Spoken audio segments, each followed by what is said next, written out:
Salve galera, tranquilo? Hoje contaremos a história de um filme de ação e ficção científica de 2021 chamado Duna, no qual acompanhamos um jovem herdeiro habilidoso na luta contra as forças do mal no planeta Arrak. Fique ligado, pois haverá spoilers a seguir.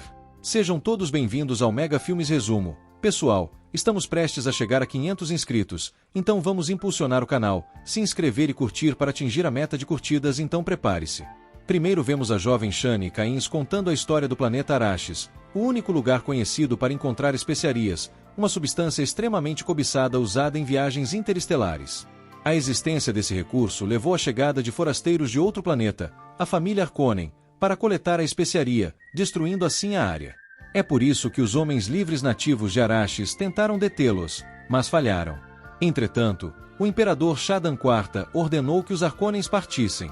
Mas ainda não é segredo porque ele fez isso. Algum tempo se passa e no ano 10.191 d.C. nos é mostrado o planeta de Caledon, lar dos Atreides. O jovem Paul Atreides logo acorda em um sonho com uma garota misteriosa. Neste caso a garota é Shani que conhecemos antes. O menino então almoça com sua mãe, Madame Jéssica, que despeja água em um copo e diz a Paul para forçá-la a lidar com o assunto, já que ambos têm a habilidade Bene Gesserit de comandar os outros com suas vozes.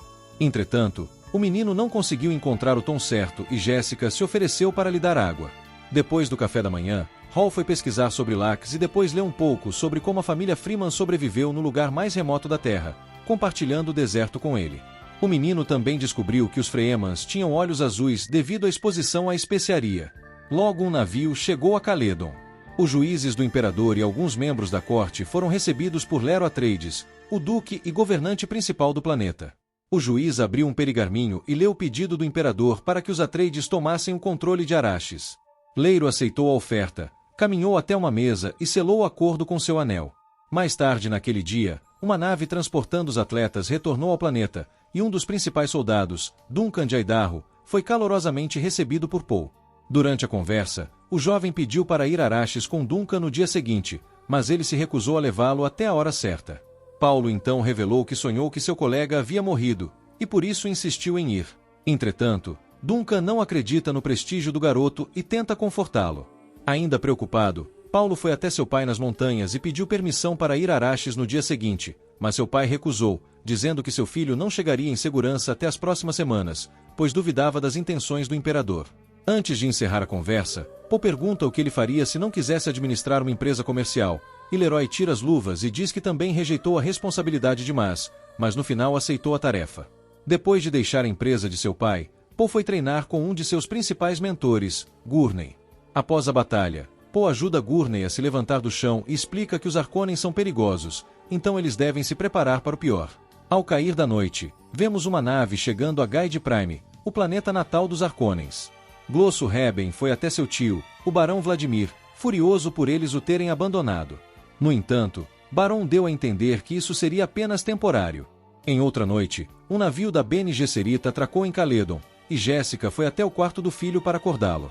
Depois de se trocar, Jéssica conta que a irmã Morian, uma das freiras mais respeitadas da Irmandade, chegou para conversar com o menino sobre seu sonho. Então o Dr. Yu verificou os sinais vitais do menino. Jéssica então levou seu filho para o quarto onde Morian estava, deixando os dois sozinhos e usando sua voz para forçar Paul a se aproximar. A mulher logo lhe mostrou uma caixa e colocou sua mão dentro dela para testá-la, o que ele fez.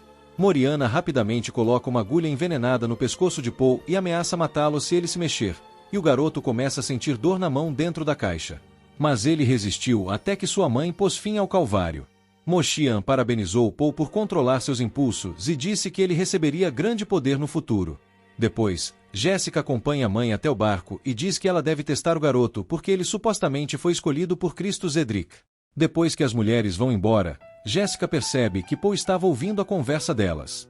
Ele questiona o que Moshian disse, e sua mãe revela que as Bene Gesserit vêm manipulando linhagem há séculos para criar uma mente poderosa o suficiente para distorcer o tempo e o espaço, pois tal ser traria um futuro mais próspero para a humanidade, mas Paul não fica feliz em saber que pode ser essa pessoa. Algumas semanas depois, eles se mudaram para Hax, e assim que pousaram no planeta, os irmãos Atreides foram escoltados para fora da nave por soldados. Paul correu para abraçar Tufir, outro mentor recém-chegado, enquanto os Freeman começaram a cantar Lisan al-Gaib. Então, depois de embarcar no ornitóptero, Paul pergunta a sua mãe, Lisan al-Gaib, o que isso significa, e ela traduz como Messias, porque os Freemans acreditam em superstição, mas Paul ainda não acredita nisso. A Casa do Comércio foi levada para Araquim, a capital de Arax. Eles se acomodaram no palácio, Lero e Gern avaliando os arredores para fortalecer suas defesas, enquanto Jéssica foi levada até as candidatas à governanta e escolheu Shedut Mapes. Jéssica questionou a mulher se ela sabia que estava armada. Mas Shadow disse que sua arma era um presente sagrado para a família do escolhido e tirou uma adaga da cintura de Chris e entregou a ela. Mais tarde naquele dia, Paul retornou ao seu escritório e olhou para um desenho de uma minhoca gigante na parede. Mais tarde, ele descobriu que, para evitar as criaturas, os homens livres se moviam pela areia usando movimentos erráticos para imitar os sons naturais do deserto. Logo, um caçador entra pela parede do quarto do menino. Paul notou o objeto, escondido no meio do holograma à frente, olhando para o dispositivo que ativava o escudo, mas o Seer logo avistou Paul e se aproximou de seus olhos. Nesse momento, Shadow entra na sala e Paul consegue pegar o dispositivo. Em seguida, seguimos para Tarver, onde chegamos com um grupo de guardas a um agente Harkonnen que está escondido na muralha e operando secretamente os Seekers. Tafer rapidamente ofereceu-se para renunciar a Lelo e Jéssica por não garantirem a segurança no local, mas o Duque se recusou a aceitar. Enquanto isso, Moriano viaja para Guiné Prime para falar com o Barão Vladimir. Durante a conversa, ela revelou que o Imperador apoiaria suas tentativas de retomar o controle de Arrakis e destruir a Casa Atreides. Entretanto, ela pediu que eles não matassem Jéssica e seu filho Paul, pois eles eram tutelados da Bene Gesserit. O barão concorda em não tocá-los, mas depois que Morian vai embora, ele admite que o próprio planeta os matará quando forem exilados. No dia seguinte, Paul participa de uma reunião estratégica com soldados, e Tarver comenta que o equipamento deixado pelos Harkonnens é o mais antigo. Ele os levou para o silo de especiarias e admitiu que levaria um tempo até que eles se tornassem lucrativos.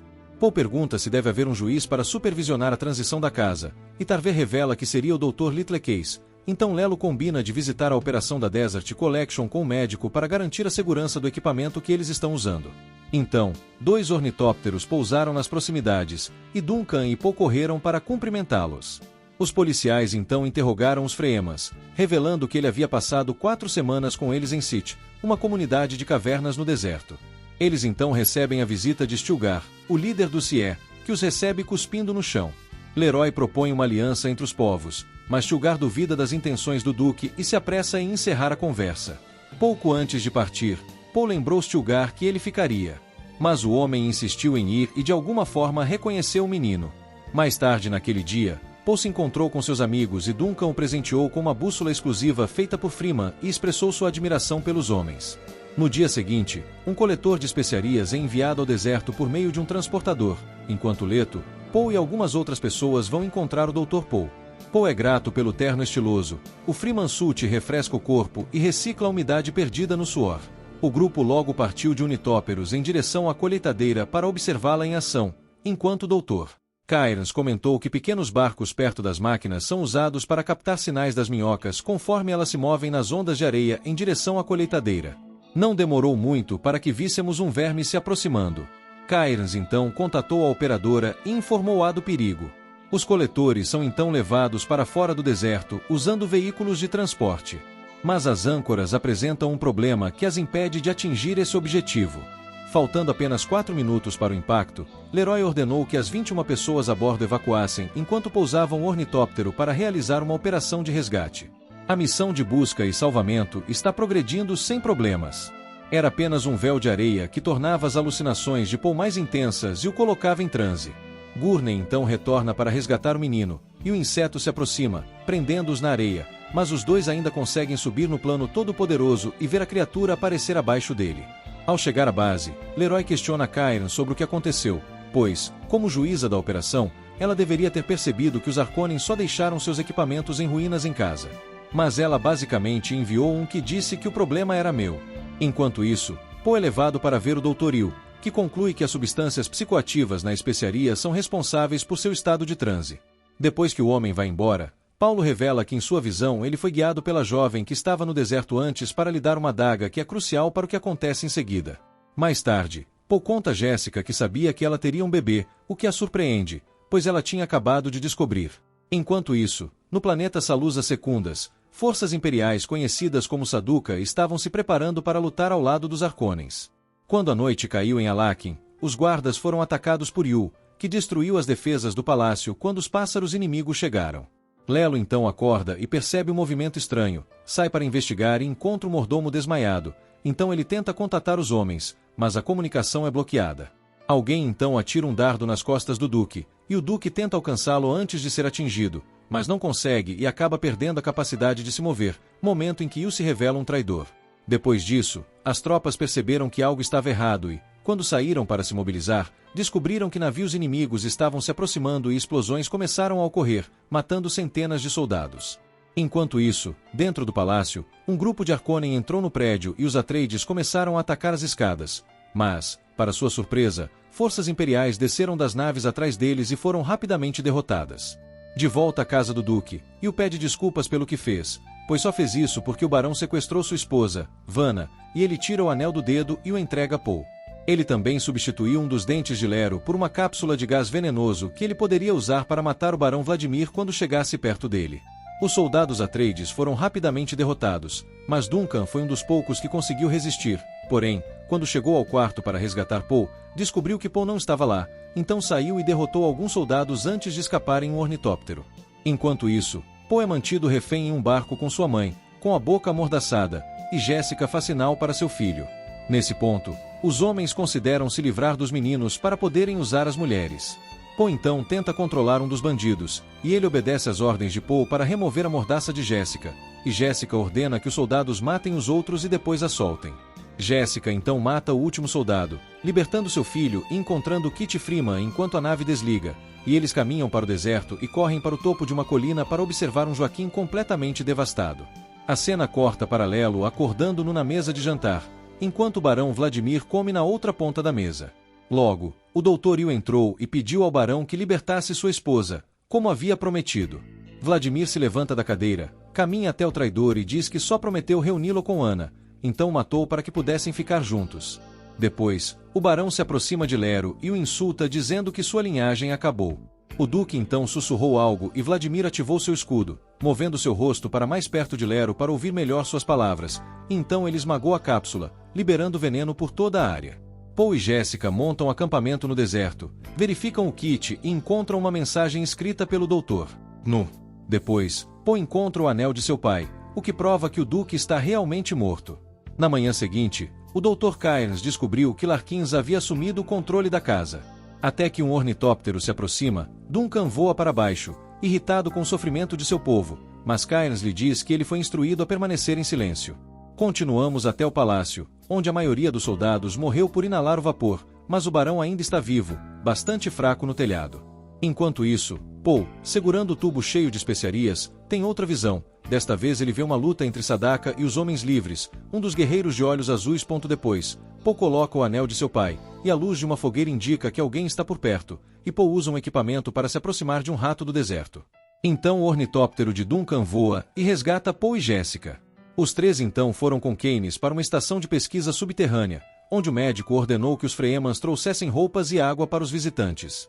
Depois, eles vão ao laboratório para conversar e quando a nave de Sadakar chega às instalações, Paul pede que Keynes testemunhe sobre o que aconteceu, mas o médico tem certeza de que será difícil para ele vencer a guerra contra o Imperador. No entanto, Paul explica que quando isso acabar para ele, ele poderá trazer paz a Arrakis, pois ele é o escolhido. Nesse momento, o exército Sadaka ataca a instalação e a batalha com os Homens Livres começa, com Duncan correndo para ajudar ao primeiro sinal de movimento.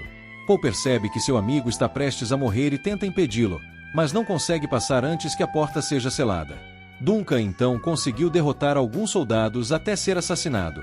Cairns aproveitou a oportunidade para abrir uma passagem secreta e escapou com Paul e Jéssica. Quando chegaram aos dois corredores, Cairns entregou-lhes trajes de Stasi. Ela ordenou que eles fugissem para o sul em um ornitóptero para encontrar os Freemas, enquanto ela própria foi a outra instalação para relatar o que havia acontecido. Assim que se despedem, Paul e Jéssica chegam ao avião e partem dali, enquanto Cairns sai do centro de pesquisas a pé, percebendo um inseto por perto e se prepara para enfrentá-lo, mas é esfaqueada por Nusadakar, que numa última tentativa de ajudar os escolhidos bate a mão na areia para atrair o inseto até eles. Enquanto Paul e sua mãe escapam em um ornitóptero, aviões inimigos os rastreiam e disparam mísseis contra eles, então eles entram em uma tempestade de areia para explodir os aviões inimigos, mas isso também danifica os circuitos do ornitóptero. Paul soltou os controles por um momento, depois ligou a potência máxima novamente, permitindo que o avião escapasse da tempestade, mas logo a hélice danificada quebrou, o ornitóptero caiu e o barão Vladimir pulou em um tanque de combustível. A escuridão cura o veneno do seu corpo. Rabani vai visitar o barão e relata que Paul e Jessica foram pegos por uma violenta tempestade de areia, então ele tem certeza de que eles estão mortos. O barão então saiu do poço, encantado com a notícia, e ordenou que seu sobrinho contatasse seu planeta natal para começar a vender as especiarias que tinham para que pudessem reiniciar a produção, mas pediu que ele fizesse isso lentamente para não desvalorizar o produto. A cena corta para Paul e sua mãe, que estão escondidos nas rochas para evitar serem mortos pelo monstro. Os dois então se viraram e vestiram trajes elegantes antes de morrerem de insolação.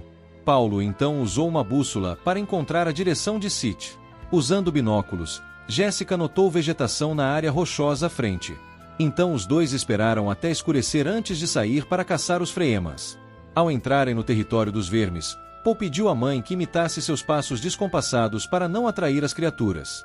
Mas depois de caminhar um pouco, Paul percebeu que a areia em que estavam pisando era um material que atraía uma minhoca. Os dois correm desesperadamente para não serem mortos e conseguem chegar às pedras, onde um inseto gigante aparece, mas para na frente de Paul. Nesse momento, alguém ligou o liquidificador e as minhocas logo retornaram à superfície, e Paul e Jessica entraram em uma área rochosa, mas o menino gesticulou apressadamente que eles não estavam sozinhos. Logo, Stilgar e o povo livre o cercam, e os líderes da comunidade reconhecem o garoto como o escolhido, e Jessica se oferece para recompensá-los com riqueza para ajudá-los a partir. Mas Stilgar lhe disse que o único bem que ela tinha a oferecer era água em seu corpo, então ele foi em frente para se livrar da mulher, mas Jessica o dominou facilmente, provando ser uma lutadora habilidosa, enquanto Paul lutou com alguns homens e se armou com uma pistola, matando-os se ousassem tentar alguma coisa. Stilgar pede desculpas a Jessica por julgá-la mal, e o guerreiro liberta. Ele então diz que os levará para Sith, e Paul fica surpreso ao encontrar um jovem Freeman com ele. Quando ela tira a máscara, Paul vê em uma visão que ela é muito jovem, após o que o grupo se prepara para partir, mas James discorda de levá-los, e desafia Jessica, que já derrotou Stilgar, para uma luta de acordo com as leis de Antar, mas de acordo com a lei ela não pode participar do confronto, e Paul concorda em representá-la.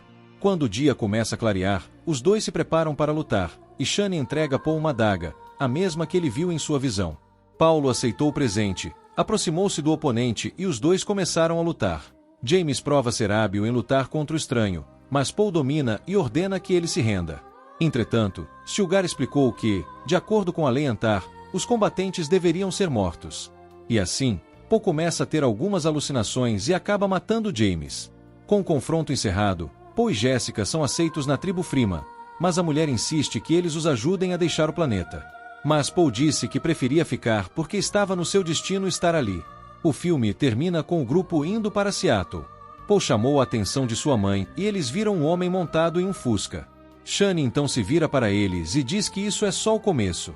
Olá, pessoal, o que vocês acharam de Duna Parte 1? Deixe-me saber nos comentários. Se você quisesse uma máquina que pudesse te transportar para qualquer filme ou série que você quisesse, qual você escolheria? Quer saber qual filme Simon escolheu? Então clique aqui para assistir a este vídeo, ou aproveite para assistir a outras propostas no Resumindo Filmes. Muito obrigado por assistir. Até a próxima!